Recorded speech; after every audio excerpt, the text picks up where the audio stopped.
of our PowerPoint over atoms, electrons, and the periodic table. We're going to focus on the electron here. A couple of things we already know. We know it's negatively charged, and we know it's very tiny compared to a proton or a neutron. And we haven't really discussed this yet, but it is really the determining factor in how an element behaves. It's the structure of the electron that gives sodium its high reactivity, or fluorine its high reactivity, or helium no reacting at all. It's the electron structure that gives an atom its chemical properties, how it's going to behave with other atoms. So what we're looking at here is something called the quantum mechanical model. Now, there's a lot of physics that goes into this, and in my course, we don't really get into the physics of it.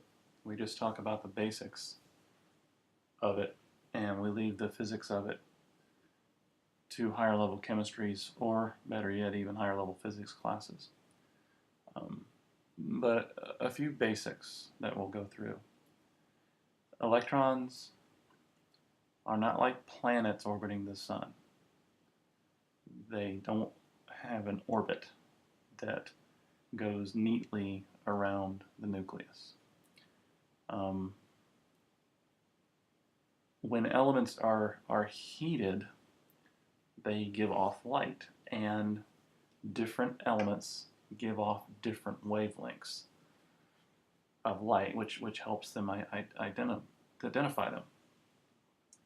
So when we see this light, what we're seeing electrons losing this light energy in the form of what's called a photon. And that photon could be varying degrees of wavelengths. And our eyes perceive this color, and we can look at the spectral line. Basically, that means that the different wavelengths of light that are given off by a glowing element, we can identify what it is. And this is why you can identify what the sun is made up of. Even though we're millions and millions and millions of miles away, we can still know that it's basically helium hydrogen, just by the colors that it gives off. So the quantum mechanical model basically is kind of like the address for an electron.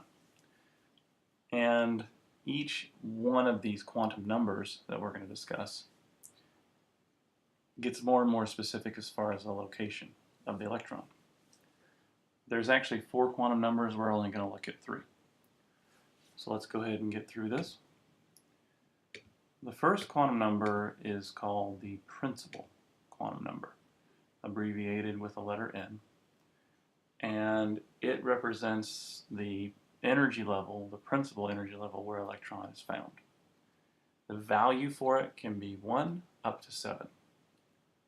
The larger the value of the first quantum number, the farther it is away from the nucleus. So if you have, say, an electron with a quantum number first quantum number of 7 versus an electron with a quantum number of 2, the electron with 7 for value is farther away than the electron with 2. So this is the most general location for the electron. This is the broadest area where you might find it. So this is kind of like the state in which you live. You know, if you say you live in a state, you don't say the city, you don't say the street you live on, you just say you live in a certain state. Well, that's not very specific. That's what we mean by a general idea of where this electron is. The principal quantum number is the most general location. Okay? The second quantum number discusses something called sublevels. And it's abbreviated with an L. And sublevels can be given one of four values: an S value, P value, D value, and F value. And each one of these values has a different shape. The S sublevel can be called spherical because it's spherical in shape. The P is a dumbbell shape or bow tie or Venn design, however you want to describe it. And D and F are much complicated than that, so we don't need to talk about the shape, but just know that D and F are much more complicated. Now, as far as what the S, the P, the D, and the S stand for, it goes back to a lot of this information comes from physicists interpreting wavelengths of light. So we have principal for the P, diffuse for the D, fundamental for the S, and sharp for the fundamental for the F, and sharp for the S. It's kind of complicated. We don't really get into it in this class, but that's what they stand for in case you wanted to know. But now we're getting a little more specific. Now we're talking about, if you use the analogy, this is like the city. So we talked about the state, which was the first quantum number, a very, very broad area. Now we're getting a little more specific. So the second quantum number is SPD or S. So if I am a 1s electron, I'm in the first energy level in the S sublevel. So now we're getting a little bit more specific about where this electron will be.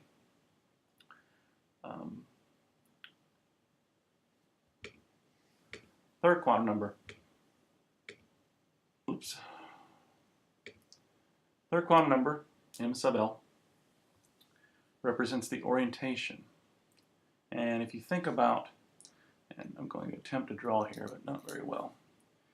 If you think about the axes on a graph, you have your, well, it's not very good.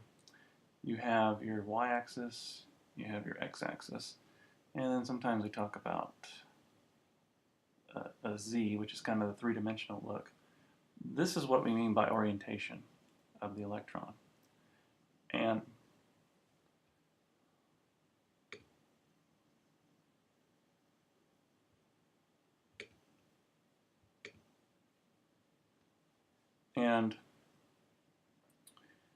if I say that I'm an electron that is,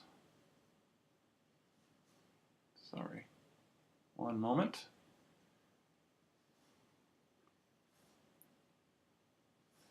That's 1s electron. I'm in the first energy level, so that's my principal color. I'm in S sublevel, and my orientation in the S might be along the S, along the XY axis or Z. Now, the S sublevel actually is not a good example. Let's try this. The 2p, let's say. S wouldn't work because it only has one orientation, but if this electron was located in the 2p sublevel, it would be the second energy level, the p sublevel, and the p can have three orientations. It can look like that, it can look like that, and I'm not going to draw it. I'm just going to draw it with a line.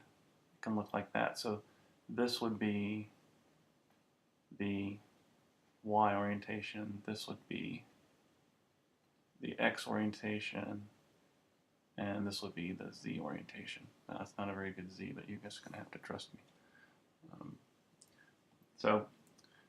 You can see it a little bit in the pictures.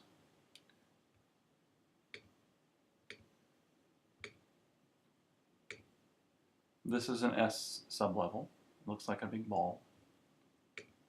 And here's your P sublevel. So you have your remember I said earlier about the dumbbell shape. This is what I meant. So this would be like the nucleus of the atom, and then stretching out in this direction would be these lobes of the P sublevel. So this would be like the X orientation, this would be like the Y orientation, and this would be like the Z orientation. Imagine putting all three of these together and you'd have what I've tried to draw on the previous slide.